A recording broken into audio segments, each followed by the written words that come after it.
안녕하세요. 박주경 선생님입니다. 오늘은 챕터 7번째 수동태에 관한 겁니다. 항상 선생님이 좀 관심 있게 봐야 되는 게 있다고 하죠. 모든 문법 문제가 나오면 수, 시제, 태에 대해서 항상 보라고 합니다. 이게 정말 문법과 관련된 중요한 문제들과 다 연결이 돼 있기 때문에 그래요. 특별히 좀 마지막에 등장하는 게 태인데요.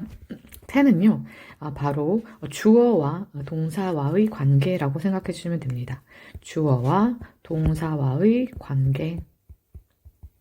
네, 그래서요, 이렇게 생각해 주시면 돼요. 주어가 스스로 뭔가 어떤 행동에 영향을 미치거나, 그쵸? 이런 것들 있잖아요. 어떤 주변에 있는 걸 스스로, 이 주어가 능동적으로 하는 거는 이제 능동태라고 합니다. 그러나, 이제 나중에 아시겠지만,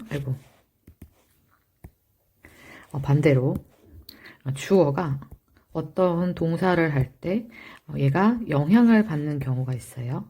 네, 그쵸? 어떤 걸 당한다고 하잖아요. 방향성을 봐주시면 어때요? 다르죠? 그래서 어떤 거에 의해서 되어지고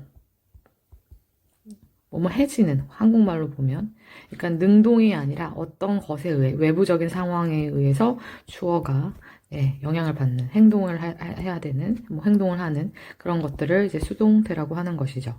자세히 살펴볼게요. 자, 먼저 태란 무엇이냐면 주어가 동작을 직접 하는지 아니면 당하는지에 대한 정보를 동사를 통해 나타내는 것을 말해요. 한국어는 없지만 영어에는 정말 중요한 개념이죠. 그래서 능동태는 동작을 직접 하는 주체를 주어로 두는 동사고 수동태는 동작의 영향을 받거나 당하는 대상을 주어로 두는 동사 형태입니다. 그렇죠? 자, 가장 중요한 거 볼게요. A dog bit the dog. 그렇죠? 개가 물었다 소년을. 그쵸? 그러나 이게 이제 마찬가지예요. 이게 목적어가 있는 것들이 목적어가 주어 자리로 오면요. 소년의 입장에서는 어때요? 개에 의해서. 네, 그쵸? 이 방향을 보세요. 개의 입장에서는 소년을 능동적으로 물었지만 소년 입장에선 당한 거죠. 그쵸? 이런 형태를 수동태라고 하는데 무언가 의해 네, 그런 거예요. 이 방향성을 기억해 주세요. 그래서 소녀는 개에 의해 물렸다. 네, 대표적인 be 플러스 pp 형태입니다. 네, 비동사 플러스 pp 형태. 네, 그래서 이 형태 기억해 주시면서 다음 문장을 통해 내용을 통해 정확하게 다시 한번 알아보도록 하겠습니다. 자, 능동태와 수동태는요. 네, 능동태는 주어가 무엇 하다. 그래서 my mom makes the fruit juice. 그쵸? 우리 엄마는 과일 주스를 만드신다. 수동태는 주어가 되다, 당하다. 그러나 보세요. 여기 말씀드렸던 것처럼 주스 입장에서는 어때요? 엄마에 의해 만들어지는 거죠. 과일 주스가 엄마에 의해 만들어진다. 그쵸? 이런 거죠. 반대로 엄마가 주스를 만드는 거는 좀 방향이 다르죠? 그래서 이렇게 형태, 기본 형태를 기억해 주시되 비동사 플러스 pp 형태라는 겁니다. 그 다음에 행위자가 이제 구체적인 생략이 가능하지 않을 때는 써주고요. 평범하고 보통일 때는 생략 가능한 건데요. 보시죠. 수동태 행위자 일반인일 때 또는 불분명하 중요하지 않을 때는 이걸 생략할 수 있다. 중요한 거는 바로 여기죠. 비동사 플러스 과거분사 pp 형태입니다. 보세요. This restaurant is visited by many tourists. 그죠?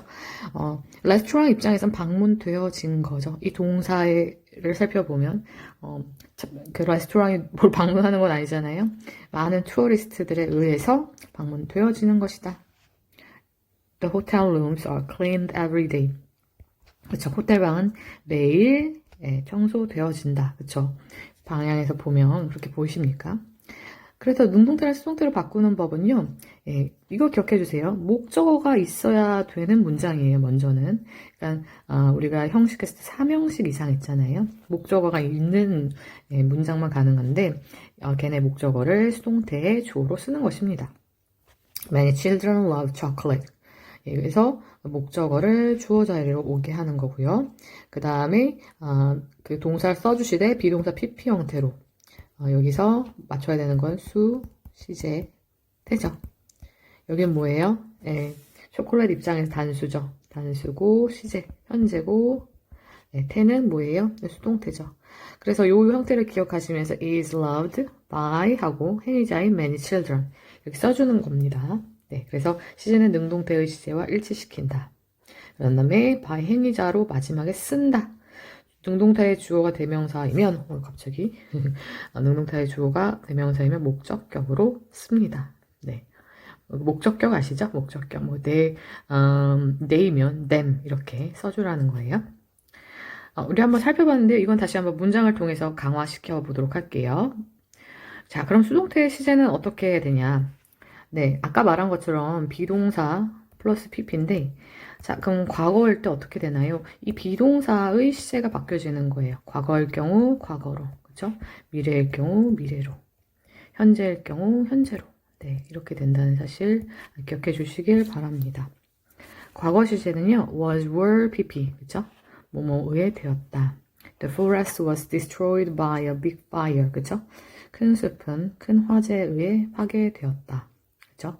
The cherry trees in the area were planted in the late, 그쵸? 이렇게 보이시죠? 1800년대 후반이라고 되어 있는데, 그러니까 이 주어 입장에서 이 지역에 심겨진 트리 나무는 어때요?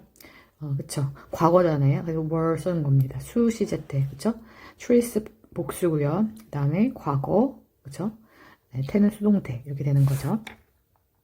미래 시제 수동태는요, 말 그대로 비동사 플러스 pp이기 때문에 앞에 조동사인 will을 써줍니다. 그리고 동사 원형인 be, pp 써주면 됩니다. Today's game will be watched by millions of people. 그쵸? 오늘의 경기는, 그쵸? 시청될 것이다. 그쵸? 수백만 명의 사람들에 의해. His new album will be released next month. 그쵸? 이게 다 마찬가지예요. 이렇게 되는 것이죠. 이렇게. 그쵸? 가까운 미래를 표현할 경우에는 will 대신에 be going to도 사용할 수 있습니다. 자, 모든 동사를 수동태로 쓸 수 있나요? 아까 말씀드렸죠. 목적어를 취하지 않는 자동사. 예를 들면 1형식, 2형식 동사 있잖아요. 그런 아이들이나 소유를 나타내는, 이것도 중요해요. 타동사긴 한데, 3형식, 타동사라는 건 뭐예요? 3형식이에요. 목적어가 있지만, 소유를 나타낼 때는요, 얘네들을 수동태로 쓸 수 없어요. 가지고 있었다. 이런 거 안 된다고요. 가지고 있어졌다. 이런 표현 안 된다고요. The accident was happened. 얘는 1형식 동사거든요. 일이 일어나다. 그러니까 happened로만 써줘야 되는 거예요. 이거는 선생님 좀 자세하게 살펴보도록 하겠습니다. 일단 문장을 통해 확인해보고 다시 만나도록 하겠습니다. 수고 많으셨습니다.